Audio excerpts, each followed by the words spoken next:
പ്രസംഗത്തിനിടെ വേദിയിൽ വിതുമ്പിയതിനെക്കുറിച്ച് വിശദീകരിക്കുകയാണ് കായംകുളത്തെ UDF സ്ഥാനാർത്ഥി എം ലിജു. ഇന്നലെയാണ് തെരഞ്ഞെടുപ്പ് കൺവെൻഷൻ പരിപാടിയിൽ കായംകുളത്തെ സ്ഥാനാർത്ഥി കൂടിയായ എം ലിജു വേദിയിൽ വിതുമ്പിപ്പോയത്. അത് വലിയ രീതിയിൽ സോഷ്യൽ മീഡിയ ഏറ്റെടുക്കുകയും ചർച്ച ചെയ്യുകയും ഒക്കെ ചെയ്തിരുന്നു. അതിനെക്കുറിച്ച് വിശദീകരിക്കുന്നുണ്ട് മീഡിയ വണ്ണിനോട് ലിജു. രാഷ്ട്രീയ ജീവിതത്തിലേക്ക് തിരിഞ്ഞു നോക്കി നിയമസഭയിലേക്ക് അവസരം തരണമെന്ന് പറഞ്ഞപ്പോൾ മനസ്സിനുള്ളിൽ നിന്ന് സ്വാഭാവികമായി വന്നതാണെന്നും എം ലിജു മീഡിയ വണ്ണിനോട് പറഞ്ഞു.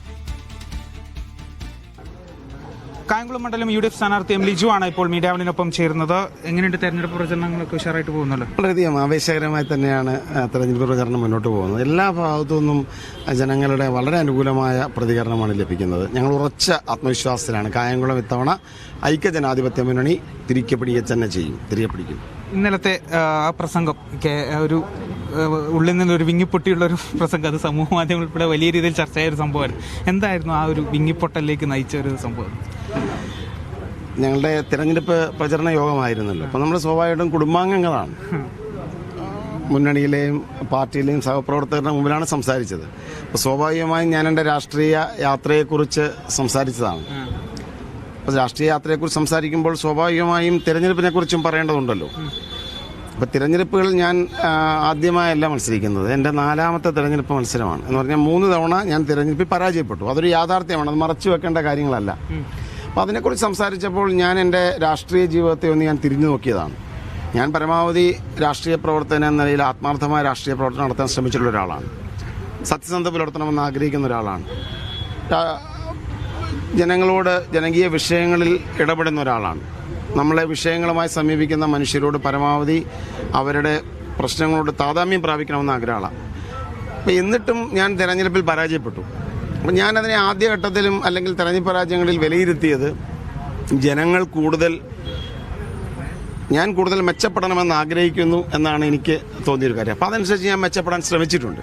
അപ്പം വീണ്ടും ഒരിക്കൽ കൂടി ഒരു തെരഞ്ഞെടുപ്പിനെ നേരിടുമ്പോൾ ഒരു അവസരം ഒരു ജനപ്രതിനിധി എന്ന നിലയിൽ തരണമെന്നൊരു അഭ്യർത്ഥന ഞാൻ മുന്നോട്ട് വെച്ചത്.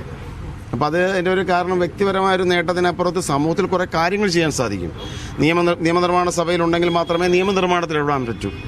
അല്ലെങ്കിൽ ജനകീയ ഒരു നിയമസഭാ സാമാജികനെ ചെയ്യാൻ പറ്റുന്ന കാര്യങ്ങൾ വളരെ വലുതാണ്. അപ്പോൾ അത് ചെയ്യണമെന്ന് പറഞ്ഞപ്പോൾ, അത് ചെയ്യാൻ ഒരു അവസരം തരണമെന്ന് പറഞ്ഞപ്പോൾ തീർച്ചയായിട്ടും മനസ്സിലെവിടെയോ ഒരു മനുഷ്യരല്ലേ, നമ്മളൊക്കെ സാധാരണ മനുഷ്യരാണ്. അതല്ലാതെ എന്താ പറയുന്നത് 3-4 ചങ്ക് അല്ലെങ്കിൽ അത്തരത്തിലുള്ള പ്രയോഗങ്ങൾക്കൊന്നും പ്രസക്തിയില്ല. ഞാനങ്ങനെ അത്തരത്തിൽ പറയുന്നതല്ല. മനുഷ്യനാണ്. നമുക്ക് ചിരി വരുമ്പോൾ ചിരിക്കുകയും ഗദ്ഗതം വരുമ്പോൾ ഗദ്ഗതം ഇപ്പം പറയുമ്പോഴും ഞാൻ അങ്ങനെ ഗദ്ഗതമൊന്നുമില്ല. ഞാൻ പറഞ്ഞത് ആ ഒരു ഗദ്ഗതം വരുമ്പോൾ ഗദ്ഗതം വന്നു എന്നുള്ളതാണ് ശരി. അതൊരു വേറൊരർത്ഥത്തിലൊന്നുമല്ല. നമ്മുടെ തെരഞ്ഞെടുപ്പുകളിലേക്ക് തിരിഞ്ഞു നോക്കുമ്പോൾ സ്വാഭാവികമായി കടന്നുപോയ കാലഘട്ടത്തിൽ അല്ലെങ്കിൽ ഓരോ കാര്യങ്ങൾ വ്യക്തിപരമായി ഇപ്പം ഞാൻ പറയാം, തെരഞ്ഞെടുപ്പിൽ മത്സരിക്കുന്നതുമായി പരാജയപ്പെടുമ്പോൾ എതിർ രാഷ്ട്രീയ പാർട്ടിയിൽപ്പെട്ട ആളുകൾക്ക് ഞാനൊരു ചർച്ചയിൽ പങ്കെടുത്തു എന്ന് കരുതുക. നമ്മൾ പറയുന്ന വാദമുഖങ്ങളോട് മറുപടി പറയാൻ പറ്റില്ലെന്നുണ്ടെങ്കിൽ പറയാവുന്ന കാര്യം നീ കൂടുതൽ പറയണ്ട, തെരഞ്ഞെടുപ്പ് തോറ്റ ആളല്ലേ, ഇതല്ലേ പറയാൻ പറ്റും. അപ്പൊ അത്തരത്തിലുള്ള വിമർശനങ്ങളോടുള്ള പ്രതികരണം കൂടിയായിരുന്നു ഞാൻ അത്തരത്തിൽ പറഞ്ഞത്. പറയില്ലല്ലോ. കായംകുളത്ത് മുമ്പ് മത്സരിച്ച് പരാജയപ്പെട്ടതാണ്. ഇത്തവണയും തിരിച്ച് MLA തന്നെ തിരിച്ചു വരും, കായംകുളം തിരിച്ചു പിടിക്കുന്നത്. തീർച്ചയായിട്ടും ഐക്യജനാധിപത്യ മുന്നണി കായംകുളം തിരിച്ചു പിടിക്കാൻ ചെയ്യുമെന്ന കാര്യത്തിൽ സംശയം വേണ്ട. ഞങ്ങൾ ഒത്തിരി മുന്നോട്ട് പോയി. അനുകൂല സാഹചര്യമാണ്. തീർച്ചയായിട്ടും ഞാൻ ഈ പറഞ്ഞതുപോലെ കായംകുളം ഡീലിമിറ്റേഷന് ശേഷം മുൻകാലങ്ങളിലൊക്കെ കായംകുളം വളരെ തുച്ഛമായ വോട്ടുകൾക്കാണ് നമ്മൾ ജയിച്ചിട്ടുള്ളത്.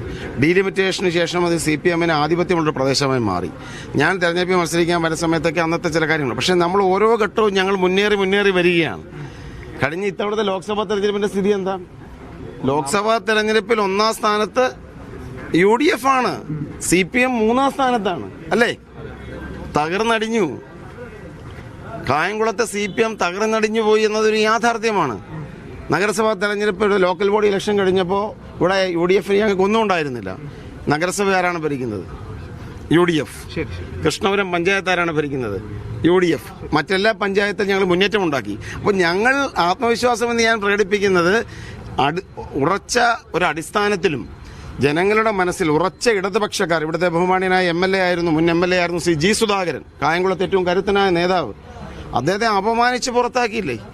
എത്ര വേദനിക്കുന്ന ഇടതുപക്ഷ സ്വഭാവമുള്ള മനുഷ്യർ ഇവിടെയുണ്ട്. ഈ പത്തിയൂരിന്റെയും ചെട്ടികുളങ്ങരയുടെയും എല്ലാം ഈ പ്രദേശത്തെ കമ്മ്യൂണിസ്റ്റ് ഗ്രാമങ്ങളിൽ, കമ്മ്യൂണിസ്റ്റ് പാർട്ടിക്ക് വലിയ ഭൂരിപക്ഷമുള്ള പ്രദേശങ്ങളിൽ യഥാർത്ഥ കമ്മ്യൂണിസ്റ്റുകളുടെ മനസ്സിൽ കത്തുന്ന സൂര്യന് പൊരുവെയിലിന് താഴെ രക്തം വിയർപ്പാക്കിയ തൊഴിലാളിയുടെയും കമ്മ്യൂണിസ്റ്റുകാരൻ്റെയും മനസ്സിലുള്ള പ്രതിഷേധം ഇത്തവണ UDF അനുകൂലമായി മാറും. അതുകൊണ്ടാണ് ഞാൻ ഉറപ്പിച്ച് പറഞ്ഞത്.